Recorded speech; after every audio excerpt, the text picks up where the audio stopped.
মহাজন সাহেব, আমি দুদিন কামে আসলাম না। কি? আমার দুদিন ছুটি লাগবো। আরে সিংকু মাস্তান, তুমি খালি মাস্তানি করে গেলা। তুমি কি জানো মহাজন সব কানে শুনে না? আরে মহাজন সাহেব, আমার চাচতো ভাইয়ের বিয়া খাবার যাবো, দুদিন ছুটি লাগবো, ছুটি দেন না, কি কস? না। আরে মহাজন সাহেব, আপনার কি কানে সমস্যা, শোনেন না নাকি? কি কস? আমি কিচ্ছু শুনি না। এই যে চেয়ারটার মধ্যে বসছি, চেয়ারে বসার পরে মহাজন সাহেব কানে একবারে শোনা বন্ধ হয়ে গেছে। বিশ্বাস না হলে তুমি একটু বসে দেখো। এই চেয়ারে বসলি পারে কিছু শোনা যায় না। তোর বিশ্বাস নয়, তুই এসে বসে দেখ। আচ্ছা ঠিক আছে, আপনি উঠে আসেন, আমি বসি।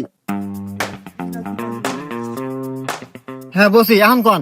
তুই যদি 2 দিন কামে না আসোস, তাহলে তো গার ধাক্কা দিয়ে বাইরে দেয়া নতুন কাজের লোক ঢুকামু। হ্যাঁ रुको जरा सबर करो। আর যে 7 দিন যে কাম হল্লু, এটা আর একটাও পাবো না, সব মার। হ্যাঁ কি কন? এইসব শর্তে যদি রাজি থাকিস, তাহলে তুই যা। আরে মহাজন সাহেব, আপনি ঠিক কথাই কইছেন, এই চেয়ারে বসলে কিছুই শোনা যায় না। যাই গা, তো সব বাদ দিয়ে আমি কাম হলি গা। আমি কইছিলাম যে এই চেয়ারে বসলে কানে শোনা যায় না। দেখছো, মহাজন সাহেব যখন চেয়ারে বসে তখন দুনিয়ার কিচ্ছু শুনে না। তার কান কিন্তু ঠিক আছে, কিন্তু এই চেয়ারে বসার পর তার অন্য কোনো কিছু খেয়াল থাকে না, সে কিচ্ছু শুনে না, সে বয়রা হয়ে যায়।